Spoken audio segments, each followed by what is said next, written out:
Amour et business, c'est exactement pareil et je vais te le prouver dans cette vidéo, donc reste bien jusqu'à la fin.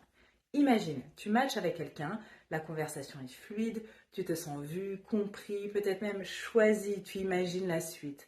Les cafés du dimanche, les rires dans la cuisine, l'épaule sur laquelle tu vas pouvoir t'appuyer. Tu investis émotionnellement très vite parce que le lien il semble évident, fort, prometteur, mais d'un coup, plus rien. Il ou elle ne répond plus. Tu te retrouves à rafraîchir l'écran, à douter de ce que tu as dit, à revoir les messages en boucle. Côté business, un prospect écrit, tu sens de l'engagement, de la curiosité, tu t'impliques, tu réponds, tu rassures, tu offres même parfois des conseils gratuits. Tu sais que cette personne, elle va signer, elle est faite pour ton offre. Et là encore, plus de nouvelles. Tu envoies un dernier message poli, silence radio, parfois même un unfollow en prime. Dis-moi si ça t'est déjà arrivé dans les commentaires.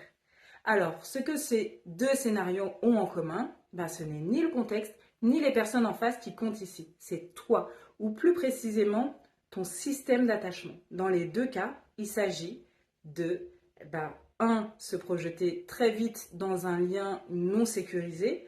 Tu ne vérifies pas d'abord si l'autre est vraiment disponible, réciproque, engagé. Tu te projettes dès les premiers signaux parce que il te donne une sensation de lien. En deux, c'est investir beaucoup trop tôt. En amour, tu livres ton cœur sur la table avec le rêve en bonus. En business, tu livres ton expertise, ton attention, ton temps sans engagement clair en face. En trois, c'est confondre intérêt ponctuel et lien profond. Tu crois que l'autre te choisit vraiment alors que il ou elle est peut-être juste curieux ou dans une phase floue. Et tu te racontes une histoire à partir de quelques échanges agréables. Et en quatre, éviter le flou en y projetant un avenir sûr. L'incertitude, ça t'angoisse, alors tu préfères la contourner en imaginant un futur tout tracé. Mais ce futur n'existe que dans ta tête. Et plus il s'écroule, plus la chute est douloureuse. Et donc, c'est quoi le vrai problème?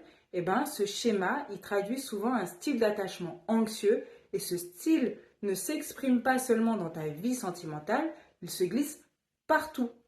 Dans ta façon de vendre, de créer, de répondre aux prospects, de fixer tes prix. Ce n'est pas une faiblesse, c'est un système émotionnel qui cherche désespérément un lien stable et qui croit encore qu'il faut le mériter en donnant beaucoup.